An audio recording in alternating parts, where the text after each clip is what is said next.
Hi hello ಎಲ್ಲರಿಗೂ ನಮಸ್ಕಾರ. Welcome back to Shashi's kitchen. ಇವತ್ತು ನನ್ನ ಕಿಚನಲ್ಲಿ ಪುದೀನ ಚಟ್ನಿ ಗಟ್ಟಿಯಾಗಿ ಮಾಡಿ ತೋರಿಸ್ತಾ ಇದ್ದೀನಿ. ಈ ಚಟ್ನಿ ಬಂದು ಬಿಸಿ ಬಿಸಿ ಅನ್ನಕ್ಕೆ ಹಾಕೊಂಡು ನಾವು ತಿಂತಾ ಇದ್ರೆ ಸಖತ್ತಾಗಿರುತ್ತೆ. ಜ್ವರ ಬಂದಿದ್ದಾಗ ಮತ್ತೆ ಬಾಯಿ ಕೆಟ್ಟೋಗಿರುತ್ತಲ್ವ, ಕಹಿ ಆಗಿರುತ್ತೆ ನೋಡಿ ಜ್ವರ ಬಂದಾಗ. ಆ ಟೈಮಲ್ಲಿ ಈ ತರ ಚಟ್ನಿ ನಾವು ಮಾಡಿ ತಿಂದ್ರೆ ನಮ್ ಜ್ವರ ಎಲ್ಲ ಕಾಣೆ ಆಗ್ಬಿಡುತ್ತೆ. ನೋಡಿ ಇವಾಗ ನಾನು ತುಪ್ಪ ಮಾಡಿರ್ತೀವಲ್ಲ, ತುಪ್ಪ ಕಾಯಿಸಿದ ಪಾತ್ರೆನಲ್ಲಿ ರೈಸ್ ಮಾಡಿದ್ದೀನಿ. ತುಂಬಾ ಟೇಸ್ಟಿ ಆಗಿರುತ್ತೆ. ನಾನು ಆ ಥರನೇ ಮಾಡೋದು. ಅದರಿಂದ ಅದ್ರ ಜೊತೆಗೆ ಪುದೀನ ಚಟ್ನಿ ಹಾಕೊಂಡು ತಿಂತಾ ಇದ್ದೀನಿ. ನೋಡಿ ಪುದೀನ, ಕೊತ್ತಂಬರಿ ಸೊಪ್ಪು, ಕರ್ಬೇವಿನ ಸೊಪ್ಪು ಒಂದು ಬೌಲ್ ತಗೊಂಡಿದ್ದೀನಿ. ಮತ್ತೆ ತೆಂಗಿನ ತುರಿ ತಗೊಂಡಿದ್ದೀನಿ, ಉದ್ದಿನ ಬೇಳೆ ತಗೊಂಡಿದ್ದೀನಿ, ಹುಣಸೆ ಹಣ್ಣು, ಬೆಳ್ಳುಳ್ಳಿ, ಮತ್ತೆ ಹಸಿರು ಮೆಣಸಿನಕಾಯಿ ಮತ್ತೆ ಕೆಂಪು ಮೆಣಸಿನಕಾಯಿ ಎರಡನ್ನು ತಗೊಂಡಿದ್ದೀನಿ. ಸಾಲ್ಟ್ ಕೂಡ ತಗೊಂಡಿದ್ದೀನಿ. ಇವಾಗ ಇಷ್ಟನ್ನು ಇಟ್ಕೊಂಡು ಇಷ್ಟೇ ಐಟಮ್ಸು ನಾವು ಟೇಸ್ಟಿ ಚಟ್ನಿನ ಯಾವ ತರ ಮಾಡೋದು ಅಂತ ನೋಡ್ಕೊಳ್ಳೋಣ. ನೋಡಿ, ಒಂದು ಬಾಣಲಿ ಇಟ್ಕೊಂಡು ಇದಕ್ಕೆ 1-2 ಸ್ಪೂನ್ ಆಯಿಲ್ ಸೇರಿಸ್ಕೊತಾ ಇದ್ದೀನಿ. ಸೇರಿಸ್ಕೊಂಡು ನಾವು ಇಟ್ಕೊಂಡಿದ್ದೀವಲ್ವಾ ಉದ್ದಿನ ಬೇಳೆ, ಅದು ಸ್ವಲ್ಪ ಅಂಟು ತರ ಇರುತ್ತಲ್ವ, ನಮ್ಗೆ ಉದ್ದಿನ ಬೇಳೆ ಉರಿಲಿಲ್ಲ ಅಂದ್ರೆ ಇದನ್ನ ಸ್ವಲ್ಪ ಕಲರ್ ಟರ್ನ್ ಆಗೋ ತನಕ ಹುರ್ಕೋಬೇಕು. ಹಾಗೆ ಮತ್ತೆ ಮೆಣಸಿನ್ಕಾಯಿನ ನಾನು ಖಾರಕ್ಕೆ ಇಷ್ಟೇ ಸಾಕು, 10 ಮೆಣಸಿನ್ಕಾಯಿ ಇದೆ ಅನ್ಕೊಂತೀನಿ. ಓಪನ್ ಮಾಡಿ ಸೇರಿಸ್ಕೋಬೇಕು, ಹಾಫ್ ಕಟ್ ಮಾಡಿಬಿಟ್ಟು. ಬೆಳ್ಳುಳ್ಳಿ ನೀವು ಎಷ್ಟು ಹಾಕ್ತಿರೋ, ಬೆಳ್ಳುಳ್ಳಿ ತುಂಬಾ ಒಳ್ಳೆಯದು ದೇಹಕ್ಕೆ, ಡೈಜೆಷನ್ ಪವರ್ಗೆ ತುಂಬಾ ಒಳ್ಳೆಯದು. ಅದನ್ನ ಸೇರಿಸ್ಕೊಂಡಿದ್ದೀನಿ. ಮತ್ತೆ ಒಂದು ಮೀಡಿಯಂ ಬೌಲಲ್ಲಿ ತೆಂಗಿನ ತುರಿ, ಅದನ್ನು ಸೇರಿಸ್ಕೊಂಡು ಫ್ರೈ ಮಾಡ್ಕೋಬೇಕು. ಈಗ ಫ್ರೈ ಮಾಡೋದ್ರಿಂದ ನಿಮ್ಗೆ 1 ವಾರ ಕೂಡ ಚಟ್ನಿ ಈ ತರ ಗಟ್ಟಿಯಾಗಿ ಮಾಡಿಟ್ಕೊಂಡ್ರೆ ಕೆಟ್ಟೋಗಲ್ಲ. ನೀವು ಸಾಂಬಾರ್ ಜೊತೆ ತಿನ್ನುವಾಗ್ಲೂ ಪಕ್ಕದಲ್ಲಿ ಇಟ್ಕೊಂಡು ತಿಂತಾ ಇದ್ರೆ ಸಖತ್ತಾಗಿರುತ್ತೆ. ಸ್ವಲ್ಪ ಸ್ವಲ್ಪ ನೆಂಚ್ಕೊಂಡು ತಿಂತಾ ಇದ್ರೆ, ಮತ್ತೆ ರೊಟ್ಟಿ ಮಾಡಿದ್ರೆ, ದೋಸೆ ಮಾಡಿದ್ರೆ ಎಲ್ಲದಕ್ಕೂ ಚೆನ್ನಾಗಿರುತ್ತೆ. ಆದ್ರೆ ರೈಸ್ಗೆ ಮಾತ್ರ ತುಂಬಾ ಆಪ್ಟ್ ಆಗಿರುತ್ತೆ. ನೋಡಿ, ನಾನು ಸೊಪ್ಪನ್ನೆಲ್ಲ ಹಾಕೊಂಡಿದ್ದೀನಿ. ಪುದೀನ ಒಂದು ಕಟ್ಟಷ್ಟು ತಗೊಂಡಿದ್ದೀನಿ, 1/4 ಕಟ್ಟು ಇದು ಕೊತ್ತಂಬರಿ ಸೊಪ್ಪು, ಸ್ವಲ್ಪ ಕರಿಬೇವಿನ ಸೊಪ್ಪು ಅಷ್ಟೇನೆ. ನೋಡಿ, ಇದನ್ನ ಹೀಗೇನೆ ಬಾಡಿಸ್ಕೋಬೇಕು. ನೋಡಿ, ಬಾಡಿಸ್ಕೊಂಡ್ರೆ ನಿಮ್ಗೆ ಕಮ್ಮಿ ಆಗ್ಬಿಡುತ್ತೆ. ಎಲ್ಲಾರ್ಗು ಗೊತ್ತಲ್ವಾ, ಸೊಪ್ಪು ಅಷ್ಟೇನೆ. ನೋಡಿ, ಎಲ್ಲ ಬಾಡಿಸ್ಕೋಬೇಕು ನೀಟಾಗಿ. ಇದನ್ನೇನ್ ಮಾಡ್ಬೇಕಂದ್ರೆ ನಾವು ಆರಿಸ್ಕೋಬೇಕು. ಇವಾಗ ಸಾಲ್ಟ್ ಅನ್ನು ಸೇರಿಸ್ಬಿಡ್ತೀನಿ. ಮತ್ತೆ ಹುಣಸೆ ಹಣ್ಣು ರಸ ಇಟ್ಕೊಂಡಿದ್ದೀನಲ್ವಾ, ಅದನ್ನು ಇದಲ್ಲೇ ಸೇರಿಸ್ಕೊಂಡ್ಬಿಡ್ತೀನಿ.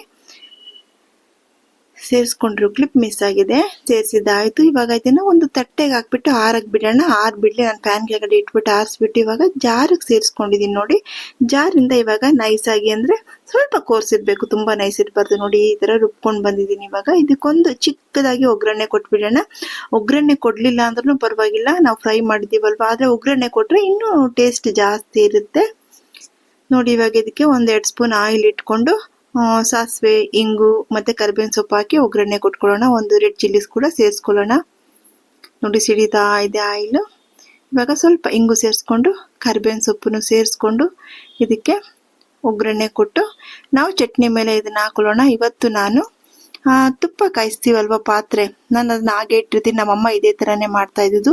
ಅದರಲ್ಲಿ ವೇಸ್ಟ್ ಮಾಡಲ್ಲ, ಆ ಪಾತ್ರೆನಲ್ಲಿ ತುಪ್ಪ ಎಲ್ಲ ಅಂಟ್ಕೊಂಡಿರ್ತಲ್ವ. ಅದಕ್ಕೆ ಈಗ 1 ಗ್ಲಾಸ್ ರೈಸ್ ಮಾಡ್ಬೇಕಂದ್ರೆ ರೈಸ್ನ ಬೇರೆ ಪಾತ್ರೆನಲ್ಲಿ ತೊಳೆದ್ಬಿಟ್ಟು ಆ ಕುಕ್ಕರ್ಗೆ ಟ್ರಾನ್ಸ್ಫರ್ ಮಾಡಿಬಿಟ್ಟು ಅದಕ್ಕೆ 2 ಗ್ಲಾಸ್ ನೀರು ಹಾಕ್ಬಿಟ್ಟು ಅದೇ ಕುಕ್ಕರಲ್ಲಿ ನಾನು ರೈಸ್ ಮಾಡಿಬಿಡ್ತೀನಿ. ಆ ರೈಸು ತುಪ್ಪ ರೈಸ್, ಗೀ ರೈಸ್ ತರ ಇರುತ್ತೆ. ಆ ತರನೇ ಇವತ್ತು ನಾನು ತುಪ್ಪ ಕಾಯಿಸಿದ್ದು, ನಾನು ಒಂದು ಚಿಕ್ಕ ಕುಕ್ಕರ್ ಇಟ್ಕೊಂಡಿದ್ದೆ, ಅದ್ರಲ್ಲಿ ಕಾಯಿಸ್ತೀನಿ.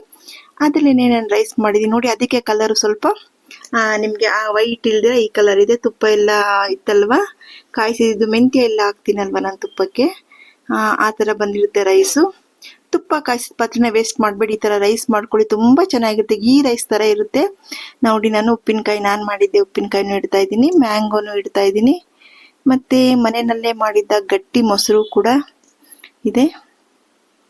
ತುಂಬಾ ಚೆನ್ನಾಗಿರುತ್ತೆ. ಮಾತ್ರ ರೈಸ್ ಮಾತ್ರ ಅಷ್ಟು ಸಖತ್ತಾಗಿರುತ್ತೆ. ಇನ್ನೂ ಇಟ್ಕೊಂಡಿದ್ದೀನಿ ನಾನು ಚಟ್ನಿ, 1 ವಾರ ತನಕ ನೀವು ಇಟ್ಕೊಂಡು ತಿನ್ಬಹುದು. ರುಬ್ಬುವಾಗ ಸ್ವಲ್ಪ ನೀರು ಎಷ್ಟು ಬೇಕೋ ಅಷ್ಟೇ, ಲೈಟ್ ಆಗಿ ಒಂದು ಚಿಕ್ಕ ಗ್ಲಾಸಲ್ಲಿ 1/4 ಗ್ಲಾಸ್ ನೀರಷ್ಟು ಹಾಕೊಂಡು ರುಬ್ಬೇಕಲ್ವಾ, ಇಲ್ಲಾಂದ್ರೆ ರುಬ್ಬೋದಿಲ್ಲ. ನಿಮ್ಗೆ ರುಬ್ಬೋಕಾಗಷ್ಟು ಮಾತ್ರ ಹಾಕೊಳ್ಳಿ, ತುಂಬಾ ನೀರು ಮಾಡಬೇಡಿ. ಈ ಚಟ್ನಿ ಜೊತೆಗೆ ನೀವು ರೈಸ್ನ ತಿಂತಾ ಇದ್ರೆ ಅಷ್ಟು ಸಖತ್ತಾಗಿರುತ್ತೆ. ಮಾಡಿ ನೋಡ್ಬಿಟ್ಟು ಹೇಗಿದೆ ಅಂತ ನನಗೆ ತಿಳಿಸಿಪ್ಪ, ಕಮೆಂಟ್ ಮಾಡಿ. ಯಾವ್ದಾದ್ರು ನಾವು ಸಾರು ಮಾಡದೇ ಇರೋ ಟೈಮಲ್ಲಿ ಕೂಡ ಈ ಚಟ್ನಿನ ಮಾಡ್ಕೊಂಡು ರೈಸ್ಗೆ ಮಿಕ್ಸ್ ಮಾಡ್ಕೊಂಡು ತಿಂತಾರೆ, ಒಂದು ಹಪ್ಪಳ ಪಕ್ಕದಲ್ಲಿ ಇಟ್ಕೊಂಡು ತಿಂತಾರೆ, ಸಖತ್ತಾಗಿರುತ್ತೆ. ಈ ನನ್ನ ವಿಡಿಯೋ ನಿಮ್ಗೆ ಇಷ್ಟ ಆಗಿದ್ರೆ ಲೈಕ್ ಮಾಡಿ, ಕಮೆಂಟ್ ಮಾಡಿ, ಶೇರ್ ಮಾಡಿ ಆಯ್ತಾ. ಯಾರು ನನ್ನ ಚಾನಲ್ನ ಸಬ್ಸ್ಕ್ರೈಬ್ ಮಾಡ್ದಿರ ನೋಡ್ತಾ ಇದ್ದೀರೋ ಸಬ್ಸ್ಕ್ರೈಬ್ ಮಾಡಿ ನೋಡಿಪ್ಪ. ಇದು ಮನೆಯಲ್ಲೇ ಮಾಡಿರೋ ತುಪ್ಪ ಕೂಡ 1 ಸ್ಪೂನ್ ಹಾಕ್ತಾ ಇದ್ದೀನಿ. ಅಷ್ಟು ಸಖತ್ತಾಗಿತ್ತು. ಇಷ್ಟೊತ್ತು ನನ್ನ ವಿಡಿಯೋ ನೋಡಿದ್ದಕ್ಕೆಲ್ಲ ತುಂಬಾ ಥ್ಯಾಂಕ್ಸ್. ಲೈಕ್ ಮಾಡಿ, ಸಪೋರ್ಟ್ ಮಾಡಿ, ಸಬ್ಸ್ಕ್ರೈಬ್ ಮಾಡಿಲ್ಲ ಅಂದ್ರೆ ಸಬ್ಸ್ಕ್ರೈಬ್ ಮಾಡ್ಕೊಳ್ಳಿ. Thank you.